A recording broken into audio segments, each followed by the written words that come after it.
Here we go, guys. About to bore out the big 5.5-inch piece of plastic here. We're going to bore it out and get it shaped up correctly. Here we go.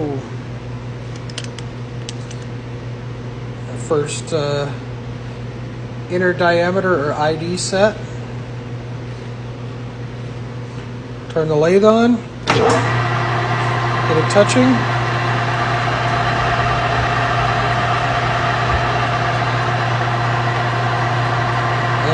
Let it bore. All right, we got the first inner diameter machine. That's the hole size. We're gonna pour it out to the second one.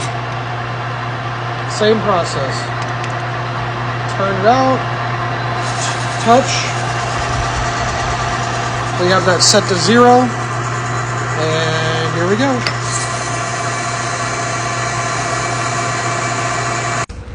There's all the leftover swarf.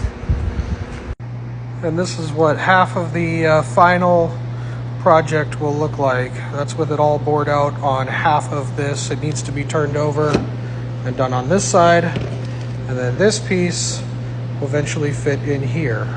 So altogether, it's a couple hour process to get all of these done, but it's rewarding when it's all done because this is the biggest material that I have.